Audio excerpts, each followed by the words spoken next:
humanity, or what we might call anthropology.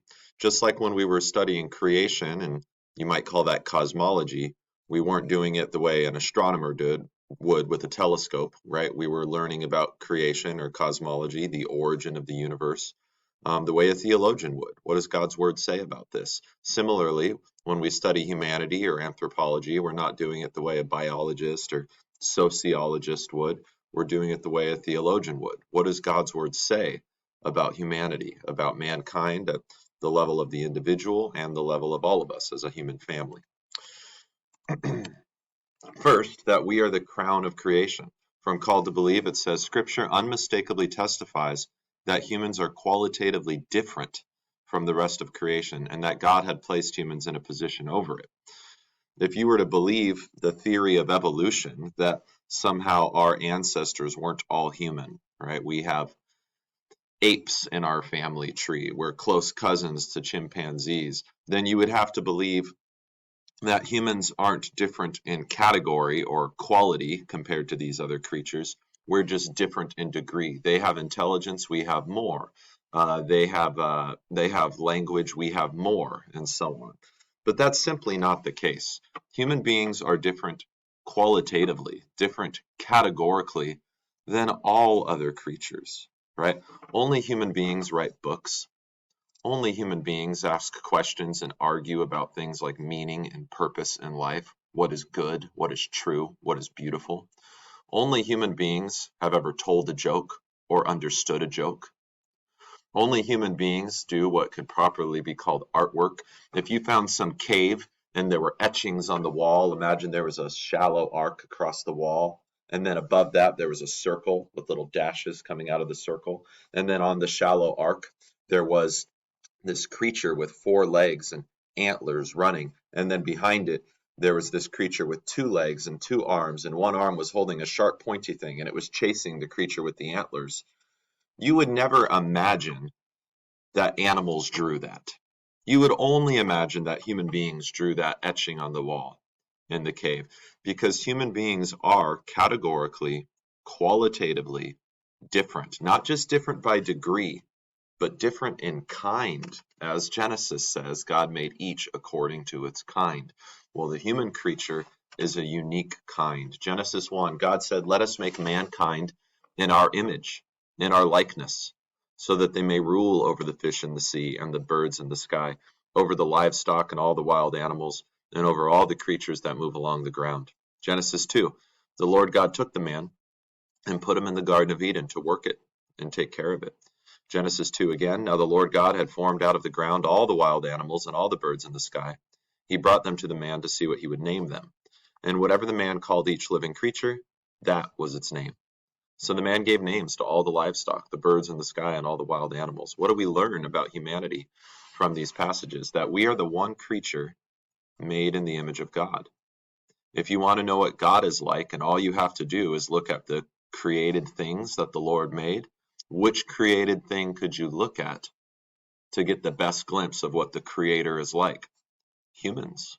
By God's design, we are made in His image and after His likeness, and He set us with rule or dominion, the ESV says, over the other earthly creatures. Not over heavenly creatures, but over the other earthly creatures.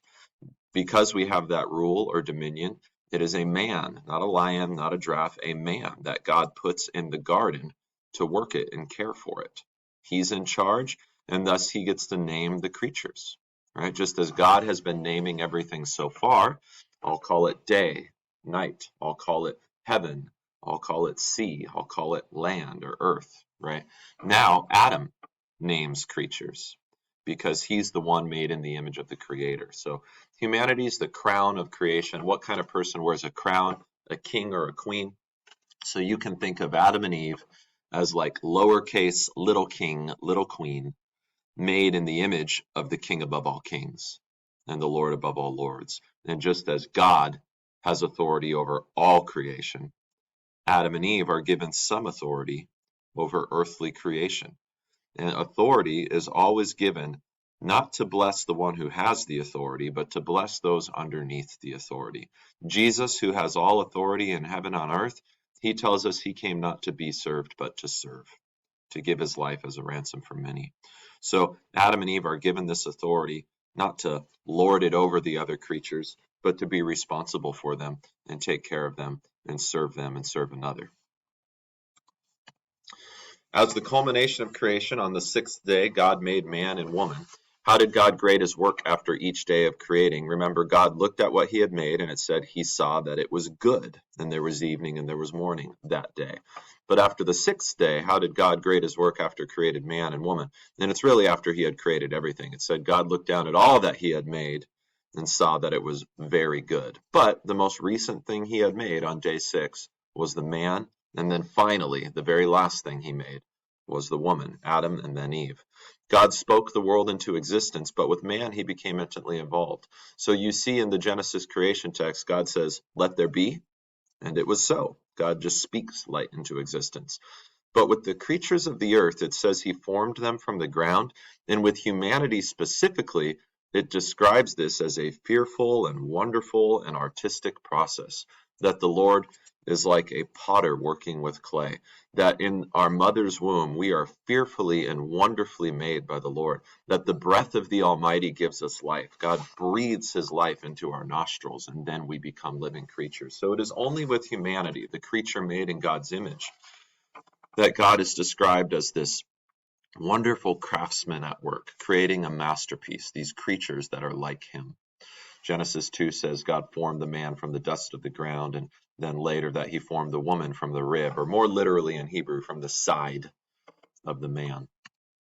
All right, now if you've heard of PETA, PETA stands for People for the Equal Treatment of Animals, right?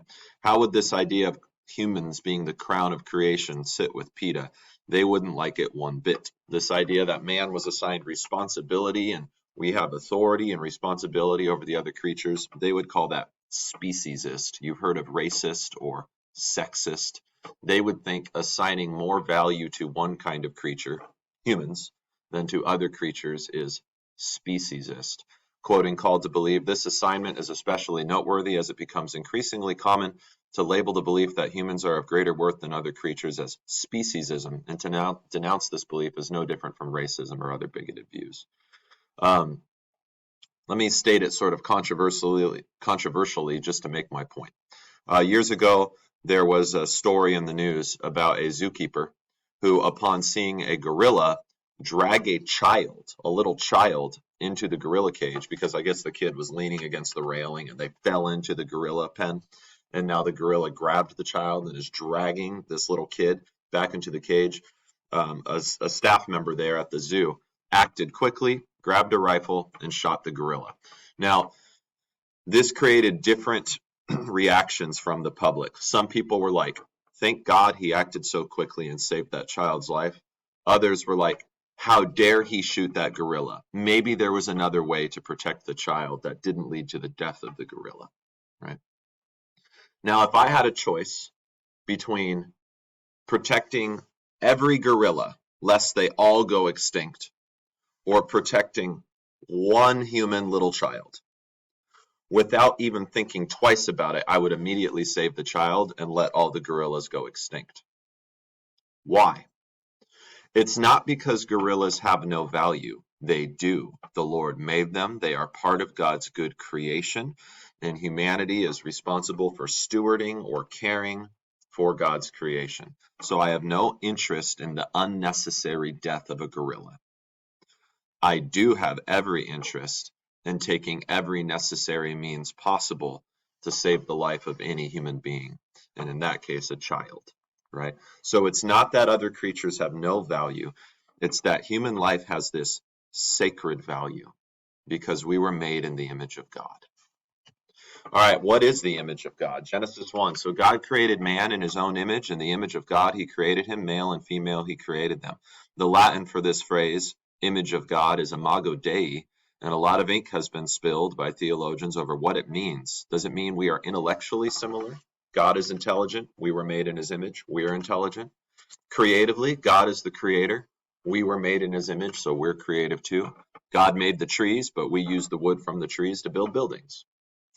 Does it mean a moral likeness? Does it mean of all the creatures, we're the ones that behave like God? Our activity has a moral quality to it. Is it a physical similarity? Do we look like God? Right now, I don't think any of these are strictly false. I think there's some truth in all of them. Even that last one. Consider Colossians 1, that Jesus is the image of the invisible God. So if you and I are made in God's image, and Jesus is God's image, then perhaps we were made in the image of Jesus, given bodies like the one that Jesus would one day be pleased to have in the incarnation, what we celebrate at Christmas. That's a profound thing to think about, that you and I were shaped with bodies that the Lord himself would be pleased to indwell. So humans do display intelligence and morality. Humans did live without death until sin introduced death. God said, the day you eat of that tree, you will surely die. Humans did live in perfect harmonious relationship with one another until sin, right? And then there would be pain and childbirthing and strife in the marriage relationship and so on. The very first thing we see after that is in Genesis chapter 4, Cain kills Abel, right? So much for perfect relationship with others.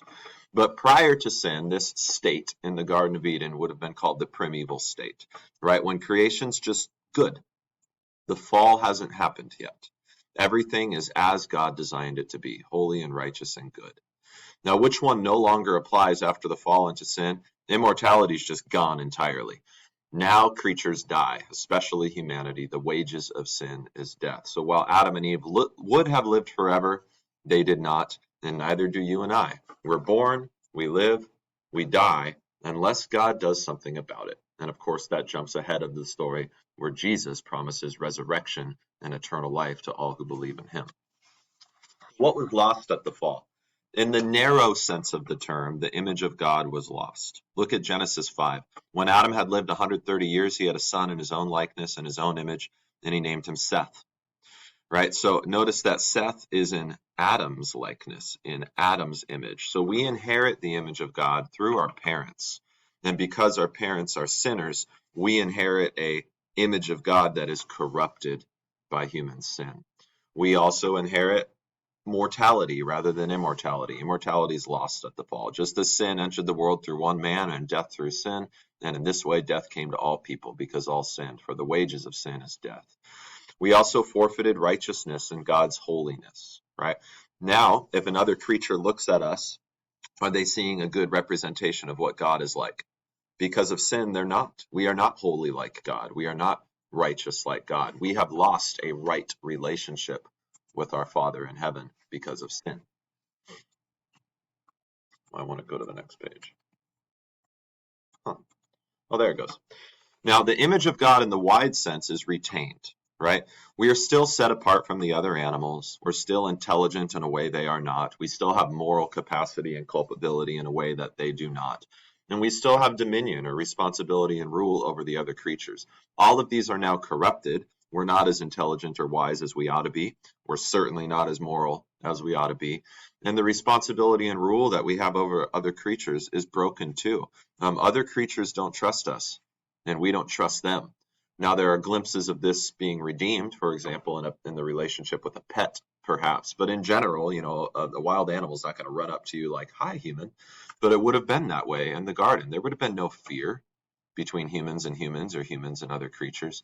So even the dominion is corrupted by sin. We retain these things in the wide sense, but they're tainted with sin. So we've lost them in the narrow sense. What we've most specifically lost is the perfection of these attributes, especially holiness and righteousness, which is why Yahweh has to tell Israel, therefore be holy as the Lord your God is holy. And it's why Jesus has to tell us, therefore be perfect as your heavenly Father is perfect, because we've lost that holiness and perfection.